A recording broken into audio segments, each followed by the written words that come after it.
اور دہشت گردی ہے کہ اس کا تصور نہیں کیا جا سکتا. اور وہ لوگ اتہام لگائیں جو گائے کے نام پر, گائے کے تحفظ کے نام پر معصوم مسلمانوں کو اور معصوم انسانوں کو قتل کر دیں. وہ لوگ اتہام لگائیں جو اس بات کو جائز سمجھتے ہیں کہ دلت لڑکیوں کا استحصال کرنا, ان کو جلا دینا, ان کی آبرو ریزی کرنا, ان کو پریشان کرنا, ان کی عزت و آبرو کے ساتھ کھلواڑ کرنا جس کو جائز سمجھتے ہیں, وہ لوگ مسلمانوں پر دہشت گردی اور شدت پسندی کا اتہام لگائیں. لیکن اس دور میں بھی مسلمانوں کی ذمہ داری ہے کہ عفو و درگزر سے کام لیں اور معافی تلافی کے معاملات اختیار کریں. رسول اکرم صلی اللہ علیہ وسلم کا مسند احمد کا وہ واقعہ آپ دیکھیں کہ آپ اپنی مبارک تلوار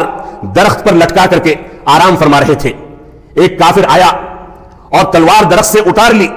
اور رسول اکرم صلی اللہ علیہ وسلم کی تلوار کو آپ کے سامنے تان کر کے کہتا ہے کہ تجھ کو آج موت سے کون سی چیز بچا سکتی ہے؟ اللہ کے نبی صلی اللہ علیہ وسلم نے بغیر خوف کے, بغیر شدت پسند,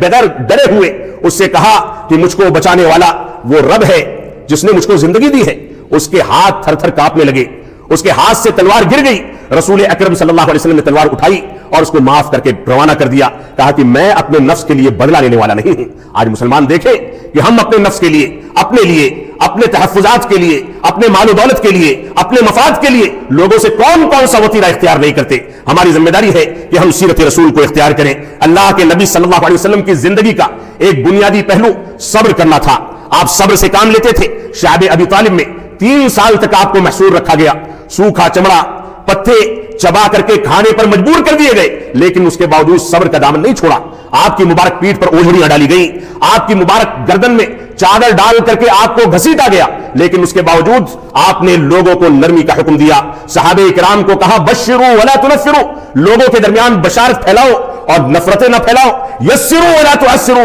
لوگوں کے درمیان آسانیاں پیدا کرو, مشکلات پیدا نہ کرو. یہ سیرت رسول کا بنیادی پیغام ہے. عدل و انصاف رسول اکرم صلی اللہ علیہ وسلم کی بنیادی صفت تھی. آپ نے عدل و انصاف کو قائم کرنے کے لیے سارے جتن کیے. اور آپ دیکھیں جب مخزومیہ خاتون کا, غامدیہ خاتون کا واقعہ سامنے آیا اور اس نے چوری کر لی تھی اور صحابہ کرام ڈرے ہوئے تھے کہ اس کو سزا دی جائے گی, تو ایک بڑے قبیلے کی خاتون ہے, کہیں کوئی معاملہ نہ ہو جائے, آپ کے پاس سفارش بھیجی گئی. آپ نے ممبر لگوایا, ممبر لگوا کر کے فرمایا کہ ماضی کی امتیں, ماضی کی قومیں اس وجہ سے تباہ و برباد ہو گئی کہ ان کے درمیان کوئی بڑا مال و دولت والا, عزت و وقار والا کوئی جرم کرتا تھا تو اس کو نظر انداز کر دیا جاتا تھا, اور کوئی غریب انسان کوئی جرم کرتا تھا تو اس کو پکڑ لیا جاتا تھا, سزائیں دی جاتی تھی. اور آج کے دور میں اسی ہندوستان میں اور اسی ہندوستانی حکومت کے سامنے یہ وتیرہ ہونا چاہیے کہ کس انداز سے اپنوں کو بری کرانے اور پرایوں کو پھنسانے کی پالیسی پیدا کر کے جس انداز سے ملک میں بے چینی کا ماحول پیدا کرنے کی کوشش کی جا رہی ہے, اس سے ملک ٹوٹے گا, ملک کے سنورنے, آگے بڑھنے کے امکانات ختم ہوں گے. اس وجہ سے عدل و انصاف, اور یہی وجہ ہے کہ اس سے پہلے آپ کو بتایا گیا کہ علامہ ابن تیمیہ رحمۃ اللہ علیہ فرماتے ہیں کہ عدل و انصاف کی بنیاد پر اگر کوئی مشرک یا کوئی کافر حکومت بھی اپنی حکومت چلاتی ہے, اس کے یہاں ناانصافی اور ظلم نہیں ہوتا, عدل و انصاف ہوتا ہے, تو شرک اور کفر کے باوجود اللہ رب العالمین اس کو بقا عطا فرماتا ہے. لیکن توحید, اسلام پسندی کے باوجود اگر کوئی ظلم و جور کرنے لگے, انصاف کے دامن کو چھوڑ دے, تو اللہ رب العالمین اس ظلم کی وجہ سے, ناانصافی کی وجہ سے اس کو تباہ و برباد کر دیتا ہے. تو عدل و انصاف کے بارے میں رسول اکرم صلی اللہ علیہ وسلم نے اس موقع سے فرمایا تھا کہ ایسا نہیں ہے کہ کسی امیر گھرانے یا بڑے خاندان کے کسی کو چھوڑ دیا جائے. اللہ کی قسم, اگر میری بیٹی فاطمہ بھی چوری کر لے تو میں اپنے ہاتھوں سے اس کا ہاتھ کاٹ دوں گا. یہ انصاف کا تقاضا تھا, اور اس تقاضے کو خلفائے راشدین نے, خلافت امویہ نے, خلافت عباسیہ کے انصاف پسند لوگوں نے مکمل طریقے سے لاگو رکھا, تو دنیا میں ان کا بول بالا رہا. اور جہاں مسلمانوں نے بدعات و خرافات اور اسلام کے خلاف اٹھنے والے مظالم کو اختیار کر کے اس کو اسلام کا رنگ دے دیا, شرکیات کو اختیار کر لیا, بدعات کو اختیار کر لیا, وہیں سے مسلمان پستی اور تنزلی کی طرف بڑھتے چلے گئے اور ان کی زندگی تباہی کی جانب بڑھ گئی. اسی طریقے سے رسول اکرم صلی اللہ علیہ وسلم کی ایک صفت آپ کی حیا اور شرم و حیا تھی. بعض روایات میں ملتا ہے کہ اللہ کے نبی صلی اللہ علیہ وسلم ایک باکرا لڑکی سے زیادہ شرم و حیا کرنے والے تھے. شرم و حیا یہ انسان کو گناہوں سے تحفظ فراہم کرتی ہے. شرم و حیا یہ انسان کو لوگوں کے سامنے علی الاعلان گناہ کرنے اور علی الاعلان گناہ کرنے کے نتیجے میں عذاب الہی کو دعوت دینے سے براءت کا اظہار کرتی ہے. یہ شرم و حیا انسان کو شرافت کی زندگی فراہم کرتی ہے. اللہ کے نبی صلی اللہ علیہ وسلم اس کے سب سے بڑے پیکر تھے, اور اللہ کے نبی صلی اللہ علیہ وسلم کی ایک بنیادی صفت تھی آپ کا تواضع. جب آپ کے سامنے ایک انسان آیا اور آپ کو دیکھنے کے بعد اس کے پٹھے کے گوشت یعنی یہ بغل کا گوشت اور یہاں سینے کا گوشت ہلنے لگا, خوف کی وجہ سے کانپنے لگا, تو آپ نے اس کے کندھے پر ہاتھ رکھا اور فرمایا میں ایک ایسا انسان ہوں, ایک ایسی عورت کا بیٹا ہوں جو عورت سوکھا ہوا گوشت کھایا کرتی تھی. مجھ سے ڈرو نہیں, میں کوئی بادشاہ نہیں ہوں کہ تمہاری گردنیں ناپ لوں گا, میں کوئی بادشاہ نہیں ہوں کہ تم کو جیل خانے میں ڈال دوں گا, بلکہ میں ایک ایسی عورت کا بیٹا ہوں جو سوکھا ہوا گوشت کھایا کرتی تھی. یہ اللہ کے نبی صلی اللہ علیہ وسلم کا تواضع تھا. تواضع کا یہ عالم تھا کہ جوتا پھٹ جاتا تھا تو جوتا بذات خود سی لیا کرتے تھے. تواضع کا یہ عالم تھا کہ گھر کی صفائی ستھرائی جھاڑو پوچھے کا کام خود کر لیا کرتے تھے. تواضع کا یہ عالم تھا کہ اپنی بیویوں کے ساتھ دوڑ کا مقابلہ کرتے تھے. تواضع کا یہ عالم تھا کہ بچوں کے پاس پہنچ کر کے ان سے کھیلا کودا کرتے تھے. تواضع کا یہ عالم تھا کہ حسن و حسین کو اپنے کندھوں پر بیٹھا کر کے خطبہ جمعہ پیش کیا کرتے تھے. تواضع کا یہ عالم تھا کہ اگر حسن و حسین نے دونوں میں سے کسی نے, صحیح روایت سے ثابت ہے کہ سجدے کی حالت میں امامت کرتے ہوئے آپ کو اپنی سواری بنا لیا, جیسے بچے سجدے کی حالت میں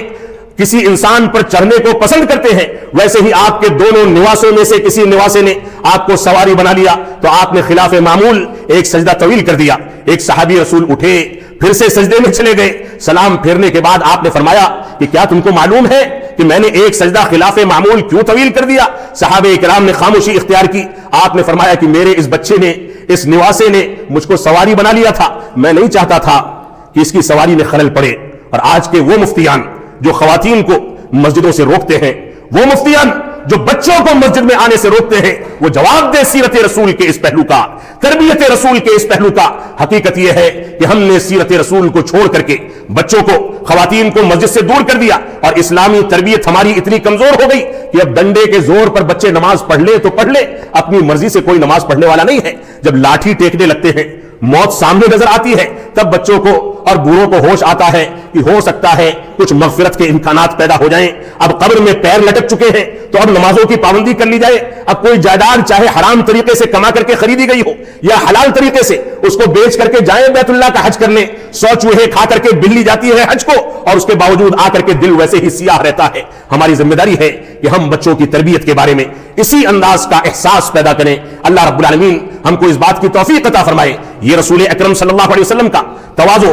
آپ کی رحم دلی اور آپ کے رحمت للعالمین ہونے کا ایک پہلو یہ بھی تھا. آپ نے فرمایا کہ اگر مسجد میں امام کو بچے کے رونے کی آواز آئے تو اس کی ذمہ داری ہے کہ نماز کو مختصر کر دے, تلاوت کو ہلکا کر دے, رکوع سجدے کو ہلکا کر دے, جلدی سے سلام پھیر دے, کیونکہ اس کو نہیں پتا ہے کہ اس کی ماں جو مسجد میں موجود ہے, جو بچے کو لے کر کے آئی ہے, بچے کے رونے کی آواز کی وجہ سے اس کے ماں کے دل کی کیفیت کیا ہوگی, وہ نماز کیسے ادا کرے گی, عبادات کو کیسے انجام دے گی. تو ہماری یہ ذمہ داری ہے کہ ہم قرآن و سنت کی پیروی کریں, سیرت رسول کے درس کو دنیا کے سامنے عام کریں, در و دیوار کو بھی سنائیں, دوسری اقوام کو بھی سنائیں, نئی نسلوں کو بھی سنائیں. اللہ رب العالمین ہم کو اس بات کی توفیق عطا فرمائے. انشاءاللہ اسی موضوع کو آئندہ کے خطبے جمعہ میں بھی مکمل کرنے کی کوشش کی جائے گی. اللہ رب العالمین ہم کو سیرت رسول کو اپنانے کی توفیق عطا فرمائے. بارک اللہ لنا ولکم فی القرآن المجید ونفعنی وإیاکم بالآیات والذکر الحمید. انہ تعالی جواد کریم ملک بر الرؤوف.